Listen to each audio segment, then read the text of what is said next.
¿Qué tal a todos? Hoy en este jueves eucarístico y sacerdotal, donde Jesús nos invita a ir a su encuentro, a poder estar con Él, adorarlo, bendecirlo y poder agradecerle por su presencia real en medio de nosotros y por llevar a cabo este cumplimiento de su promesa de estar con nosotros todos los días.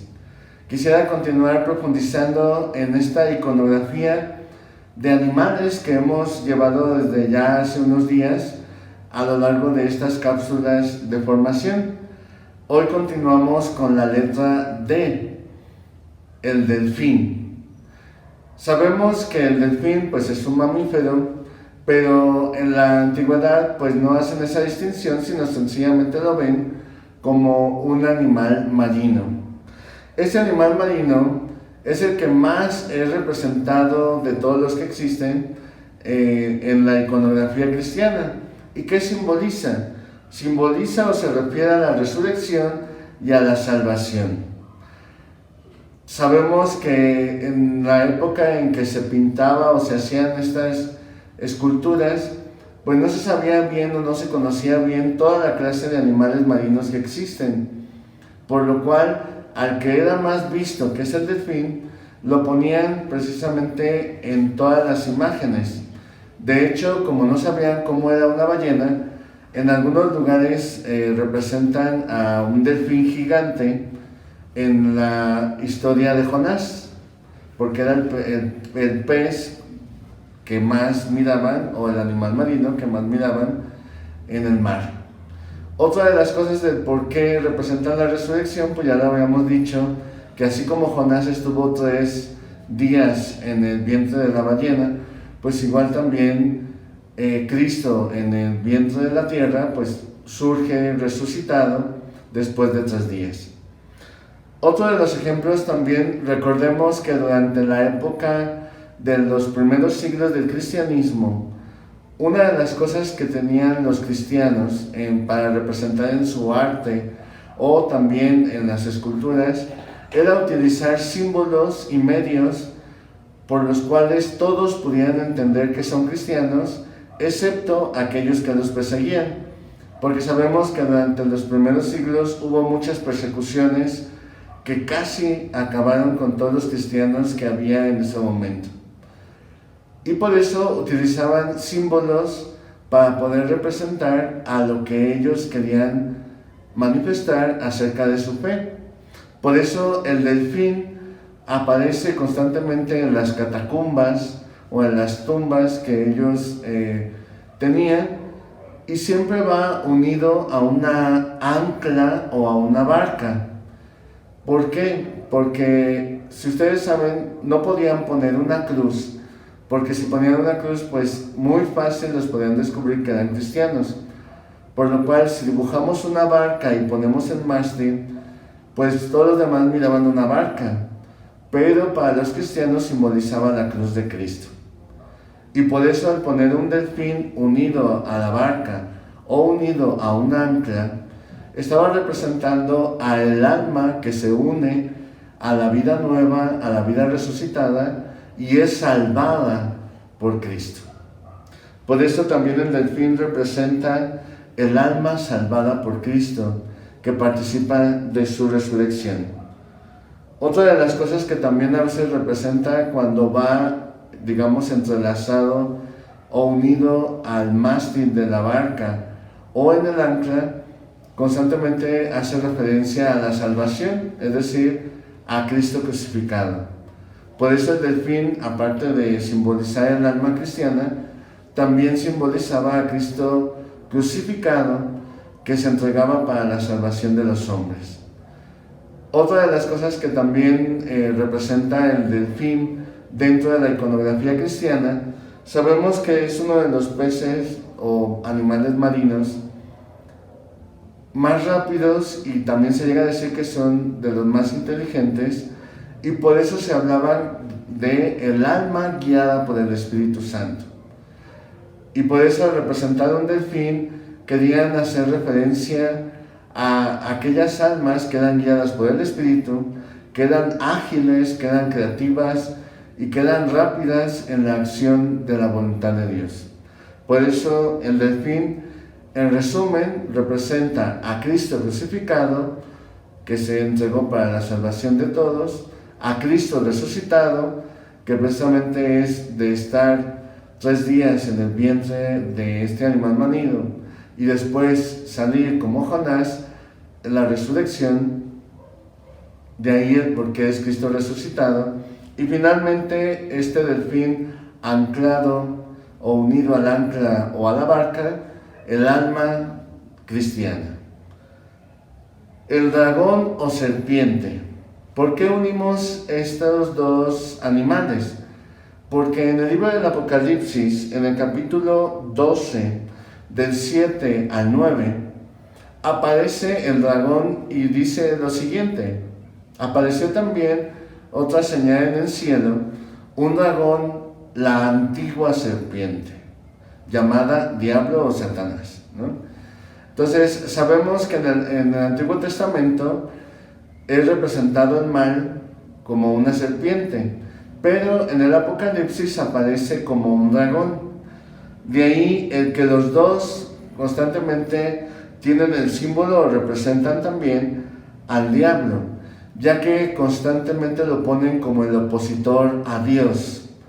De ahí el que el dragón pues siempre simbolice esa parte del demonio, del mal, que se opone a Dios y que busca destruir precisamente a todos aquellos que siguen a Dios. De hecho, en este capítulo 12 sabemos que aparece una mujer vestida de sol con la luna bajo los pies, que hay 2 interpretaciones, uno referente a la aparición hacia la Virgen de Guadalupe, pero también las primeras representaciones o interpretaciones de este texto se refería a la iglesia, que es como la luna que recibe la luz del sol y que la refleja.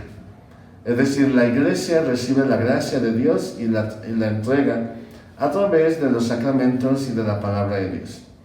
Es por eso que también pues simboliza esa lucha de la iglesia o de los cristianos contra el mal. El dragón también es atributo de algunos santos que aparecen aplastando a un dragón. Ejemplo de ellos es uno de los grandes arcángeles que hemos celebrado ya hace unos días, el arcángel San Miguel, que se ve aplastando a ese dragón, porque sabemos que en el libro del Apocalipsis el arcángel San Miguel es el encargado de guiar a todas las milicias celestiales para luchar contra Satanás y todos sus ángeles. Por eso, al verlo pisando su cabeza, pues es también símbolo de la victoria de Dios sobre el mal. También aparece a la Virgen María, sobre todo cuando es representada como la Inmaculada Concepción, aplastando una serpiente.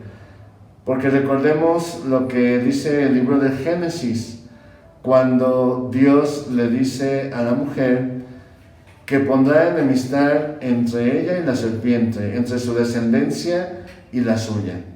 Mientras que la serpiente va a tratar de morder su tobillo, su descendencia, refiriéndose a María y a Cristo, le aplastará la cabeza. Es decir, María, concebida sin el pecado original, aplasta la cabeza del mal ya desde su concepción, y también Jesús, al entregarse por la salvación de todos los hombres, aplasta la cabeza de la serpiente para destruir el mal y la muerte y devolverle al hombre la gracia de la inmortalidad y de la vida eterna.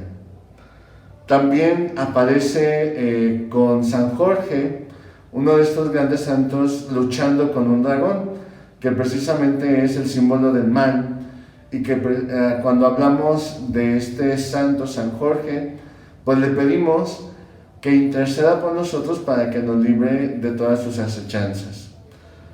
También una de las pinturas que hacen referencia a la pasión de Cristo en el Calvario, ponen al pie de la cruz una serpiente o un dragón, digamos, derrotado, haciendo referencia a que Jesús en la cruz venció el mal. Recordemos ese himno que se comenta o se canta o se reza el día de la exaltación de la cruz, haciéndose referencia a este momento, y también el Viernes Santo, donde se dice: el que en un árbol venció, haciendo referencia a la serpiente en la cruz, fue en un árbol vencido, es decir, en el árbol de la cruz, fue vencido por Cristo al entregarse para la salvación de todos los hombres. Y pasamos a la letra E y empezamos con el escorpión. Normalmente, cuando nosotros hacemos referencia a ciertos animales, ¿por qué tienen ese significado? Porque algunos han preguntado, pero ¿por qué esos animales tienen referencia al mal? ¿O por qué hacen referencia al diablo, etcétera, ¿no?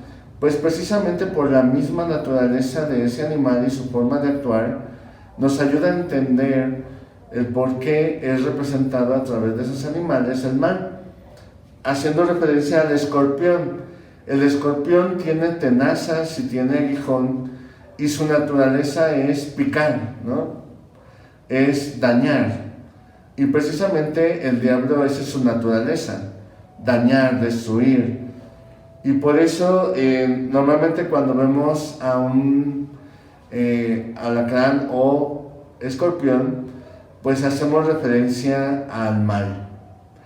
En algunos momentos, sobre todo en el tiempo del Renacimiento, en la última cena ponían a Judas, y en su mano o en su vestimenta o cerca de su pie un escorpión, porque también el escorpión es un animal traicionero, ¿no? Que aparentemente se ve que no puede causar mucho daño, pero sí lo causa, y precisamente simboliza la traición. De ahí el que este animal estaba representado o en la bolsa que llevaba Judas en la mano, o en su vestimenta o cerca de su pie, como haciendo referencia para recalcar que ese personaje era Judas, el traidor. Por eso también está puesto en esa imagen o esas pinturas. En el Apocalipsis, en el capítulo 9, versículo 5, dice que así como el escorpión causa gran daño, igualmente el pecado en el ser humano, ¿no? En el cristiano. Por eso el escorpión pues también simboliza el pecado, que a través de un pequeño aguijón o de una pequeña, mordedura, causa gran daño en la persona. Así también el pecado a veces entra por algo pequeño y causa gran daño en el alma. Por eso también simboliza el pecado, que entra en el hombre como el veneno del escorpión y va destruyendo el interior del ser humano. También sabemos que durante las distintas épocas pues van representando a los diferentes soldados según la época en que se pintan o en que aparecen estos grandes escultores, pintores y artistas.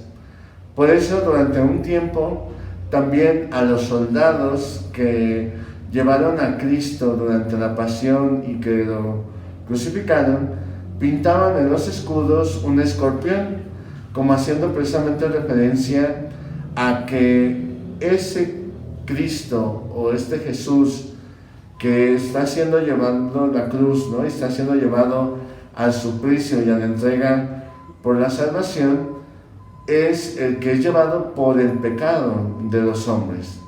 No solamente quedándonos con los soldados o con una raza, ¿no?, específica, sino que precisamente los artistas querían simbolizar, al poner ese escorpión en los escudos o en los cascos de los soldados, que el verdadero culpable de llevar a Cristo a la cruz no eran propiamente las personas en sí específicas que estaban ahí, sino el pecado del ser humano, que traiciona el amor de Dios y se pone en contra de él.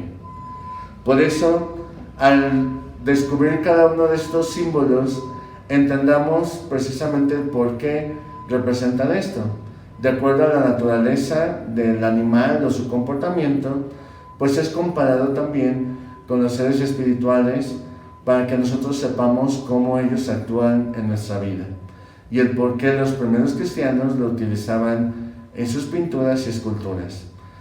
Que el profundizar en estos animales pues también nos ayude a nosotros a saber cómo actúa el mal y cómo también hacerle frente por medio de la oración, de los sacramentos y de la gracia de Dios que recibimos. Gracias a todos y que el Señor les bendiga. En nombre del Padre, del Hijo y del Espíritu Santo. Amén.